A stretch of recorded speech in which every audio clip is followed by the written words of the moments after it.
Good morning students, তোমরা সবাই কেমন আছো? ভালো আছো তো? আমিও ভালো আছি। অন্যান্য দিনের মতন আজকেও কিন্তু আমরা গল্প করব, আমরা কিন্তু কেউ পড়বো না। হ্যাঁ, তাহলে গল্পটা শুরু করি। আচ্ছা, তো গল্পের শুরুতে একটু জেনে নিই যে আজকে কে কী খেয়ে এসেছে। আচ্ছা রিয়া, তুমি বলো তো, তুমি কি খেয়ে এসেছো? তোমার মা আজকে কী রান্না করেছে? ও তাই, শাক আর মাছ খেয়ে এসেছো? আচ্ছা, তাহলে আমি একটু লিখে ফেলি তো যে রিয়া আজকে কী দিয়ে খেয়ে এসেছে। শাক আর মাছ, তাই তো? আচ্ছা, এইবার দেখো, এই শাক এটা হচ্ছে কি সবুজ গাছপালা, তাই না? সবুজ উদ্ভিদ। আচ্ছা, তো এই যে মাছ, এবার এই মাছ কোথায় থাকে বলো তো? মাছ থাকে হচ্ছে পুকুরে বা জলে থাকে এক কথায়, তাই তো? তাহলে মাছ জলে থাকে। মাছ কি খায় বলো তো? এই যে সবুজ শ্যাওলা, এইগুলো খেয়ে হচ্ছে মাছ বেঁচে থাকে। তাহলে সবুজ উদ্ভিদকে খাচ্ছে মাছ, মাছকে আবার খাচ্ছি আমরা। এবার দেখো, এই যে সবুজ ঘাস কে খাচ্ছে? সবুজ ঘাস খাচ্ছে হচ্ছে ঘাসফড়িং, তাই না? ঘাসফড়িং হচ্ছে সবুজ ঘাস খায়। এইবার এই ঘাসফড়িংকে আবার কে খায় জানো? ঘাসফড়িংকে খায় হচ্ছে ব্যাঙ। ঘাসফড়িংকে কে খায়? ঘাসফড়িংকে খায় ব্যাঙ, তাই তো? তাহলে এই যে ব্যাঙকে আবার কে খাচ্ছে? ব্যাঙকে আবার খাচ্ছে হচ্ছে সাপ। হ্যাঁ, সাপ খায় ব্যাঙকে। আবার সাপকে কে খাচ্ছে? সাপকে খেয়ে নিচ্ছে ময়ূর, তাই না? ময়ূর একটা খুব সুন্দর পাখি, তাই তো? আমাদের জাতীয় পাখির নাম কি বলো তো? ময়ূর। আচ্ছা, তাহলে এখানে দেখো, এই ঘাসফড়িং, ব্যাঙ, সাপ, ময়ূর, এদের প্রত্যেকের সাথে একটা খাদ্য খাদক সম্পর্ক রয়েছে, তাই তো? আবার এই ঘাস কে খাচ্ছে? ঘাস খাচ্ছে খরগোশ, তাই না? ঘাস ঘাস খায় খরগোশ।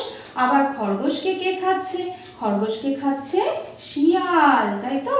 খরগোশকে খাচ্ছে শিয়াল। আবার এই ঘাস কে খাচ্ছে বলো? খাচ্ছে হচ্ছে ছাগল। আবার ছাগলকে কে খাচ্ছে? ছাগলকে খাচ্ছে হচ্ছে বাঘ বা সিংহ, তাই তো?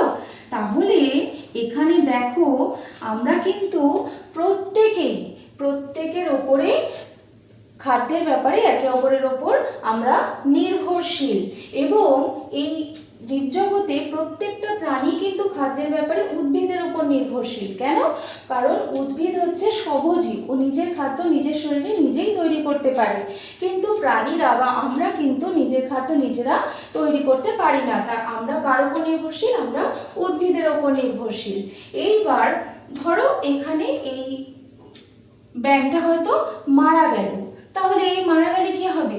এ পচে যাবে। পচে গিয়ে কি হবে? মাটিতে মিশে যাবে। পচে গেলে কি হয়? পচা গন্ধ বেরোবে এবং ধীরে ধীরে যত দিন যাবে সে আস্তে আস্তে মাটিতে মিশে যাবে। প্রত্যেকটা প্রাণী মরে গেলে তাই হয়, আস্তে আস্তে মাটিতে মিশে যায়। এবার ধরো, এই মাটিতে কি হলো? একটা চারা গাছ হলো। এবার যখন নাকি এই গাছটা হলো, তখন কি হলো? ওই ব্যাঙ পচে গিয়ে যে পুষ্টিগুণটা বা যে শক্তিটা মাটিতে মিশেছিল, সেই শক্তিটা আবার কি হলো? সেখানেই তো আবার চারা গাছটা জন্মেছে। তাহলে সেই চারা গাছের মধ্যে আবার সেই শক্তিটা কি হলো? স্থানান্তরিত হলো। তো এইটাই হচ্ছে যে কি, আমাদের কিন্তু সবাইকে নিয়ে বাঁচতে হবে। আমরা সবাই মিলে বাঁচবো। আমরা কিন্তু মানে জীব জড়, অর্থাৎ জীবজ এবং অজীবজ উপাদান। হ্যাঁ, অজীবজ উপাদান বলতে বায়ু, মাটি, ঠিক আছে?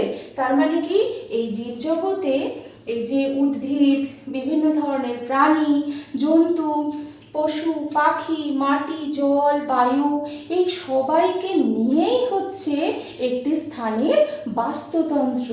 বুঝা গেছে? তাহলে বাস্তুতন্ত্র বলতে জীব এবং জড়, জীবজ এবং অজীবজ সবাই কিন্তু এই বাস্তুতন্ত্রের অন্তর্গত। তাই বলা হয় যে আমরা সবাই মিলে বাঁচব। ঠিক আছে?